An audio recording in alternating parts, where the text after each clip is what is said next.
Tanse Wild Killer here, and we're back with another chapter of When the World Fell. This is chapter 3, and chapter 3 is called After the Bombs. So, let's begin. Canada walks in the almost desolate halls. It has been 500 years since the bombs fell, and several leaders have passed on due to cancer or any sickness. Canada sighs and looks at the poster a child made. Canada smiles at the small splash of color along the long, gray, and emotionless hallway. He stares at the smudged lines of orange and pink flowers lining the messy writing and squiggles. He lingers for a bit, admiring how the creative child can be so optimistic in such a depressing place with no life. Canada thinks back to the times he was hiking in the forest, admiring the trees, and how he admired how they preserve humanity with air, and how the animals sing in their own tongue, how the bees tango with the vivid flowers, or how the rivers show more emotion than a human being. He loved nature, and he always will.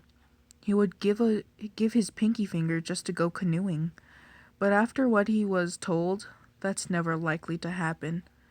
After he was in the bunker for 500 years, one of the new leaders told him what has happened to the world he once loved. He was depressed finding out what has happened, of course. Some of the micronations didn't make it. Or maybe they did. He doesn't know yet. Maybe there's a chance that everyone above the facility is alive. Or maybe it's just one giant wasteland of depression and filth. Canada didn't want to think of it that way. Maybe people were rebuilding. Maybe people were trying to bring peace once again. Maybe they were trying to make the world better. Maybe he's just an over-hopeful sucker. Canada takes one more longing look at the drawing and walks away. Lunchtime. It stays on the table, but he was never a fan of the food.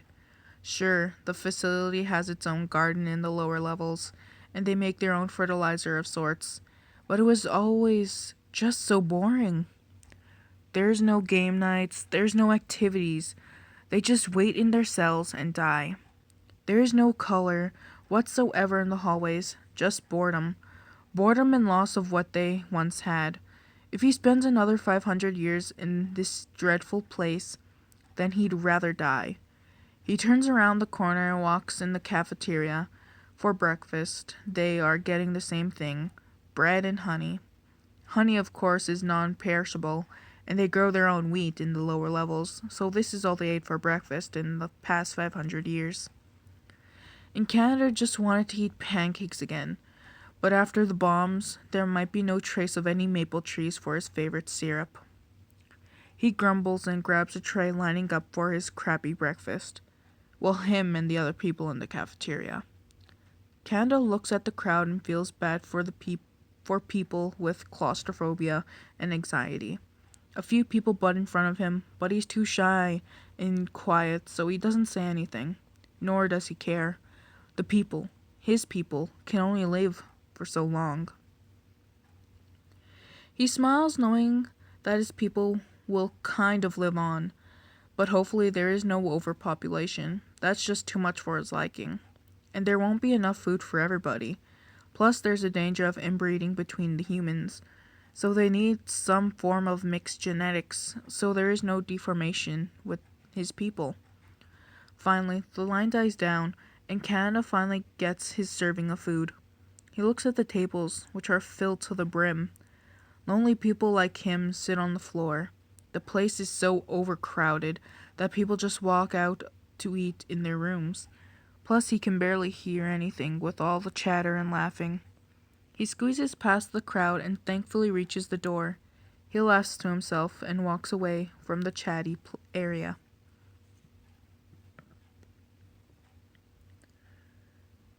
The hallways are really long and really tiring. Forget hiking in the mountains. All he needs to do is hike in the hallways. It still somewhat clears his head, but not in the good way. all the white and gray makes him want to smash his head in the wall. Again, he'd rather die than be in this place. One time, it was just so much that he got a bloody nose. He also tends to get headaches from all the blankness in his life. It's just one giant blank slate. He can't even tell you what his life was like. It's just so redundant.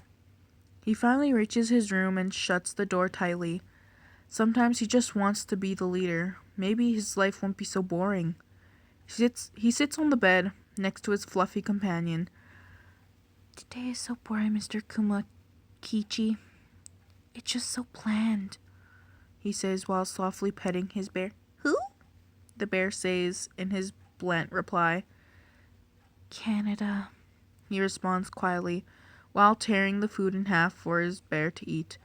Kuma ate it in one foul swoop. Canada chuckles and scratches his bear behind the ear. Hungry. Kuma paws at Canada.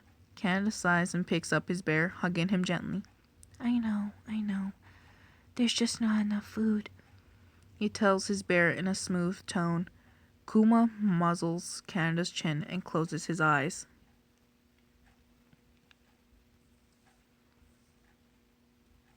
The intercom clicks and a loud feminine voice is heard. Mr. Williams, can you report to the Prime Minister's office? She says. Canada sighs and rubs his eyes. Stay here, Kuma. I'll be back. But his bear just nods and curls up on the bed. Canada smiles and walks up to the first level of hell. He takes the elevator, of course. He doesn't feel like walking up the long claustrophobic staircase. The elevator was just as scary. It's several hundreds of years old, and he's scared it might snap off the rope and fall. He won't die, obviously. He would just get severely injured. The only time he dies is if his people dies. He didn't want that, obviously. He liked living. Canada finally makes it into the Prime Minister's office. The election this year had no trouble. He doesn't even think they should call themselves Prime Ministers anymore. The monarchy is probably dead, just like the other leaders. What is the point of even being called Prime Minister anymore? May as well call them President. Canada opens the door to Miss Malter's office, who is now the current leader. Hello, Mr. Williams. I have something you need to hear. She spins a pen between her small, dainty fingers. What is it, ma'am? He asks quietly.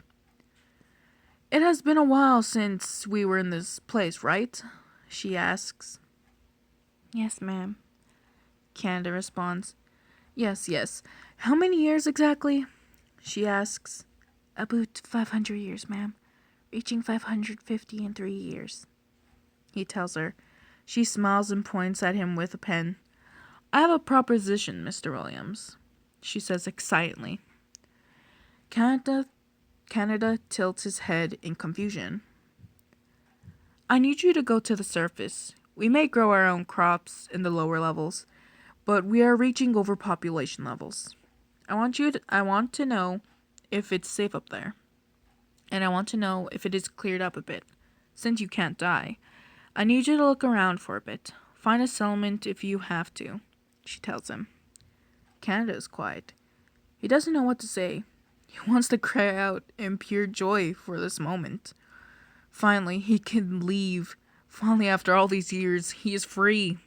He grins, and his eyes light up. The Prime Minister smiles. Is that a yes, Mr. Williams? She gives him the pen. If so, sign here, sir, she says to him. Canada quickly grabs the pen and jots down his name happily. She nods. You leave tomorrow. Our scientists will send you with the supplies you need to last for a month. Hopefully. She waves him out and spins her chair to look over the people in the science lab. Canada nods and walks out happier than ever.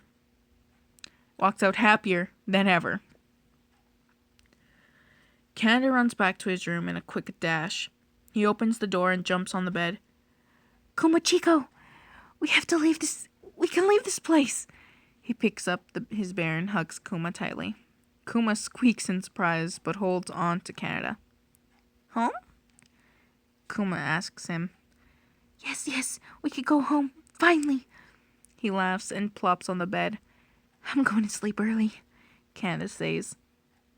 It's noon, Kuma tells him. Canada sighs. I know. Not only that, it's my turn to clean out the bathrooms. Ugh. Canada flips on his side. If only life were quicker. Chapter end. Well then. That was sure depressing. Ha. That would be hell, living like that for so many years. Jesus, I can't even imagine. Oh. Yeah, man. Oh, poor Canada. He has to clean the bathrooms. Good thing he's leaving to another place. I don't know what's gonna happen. Who is I can't even say words. Can't even say anything actually. Anyway, the story will be in the description below, along with the creator and their profile and all that stuff, all in the description below. Like if you liked, comment what you think and what do you think is gonna happen, and subscribe if you want to. I'll see you guys on the next video. See ya!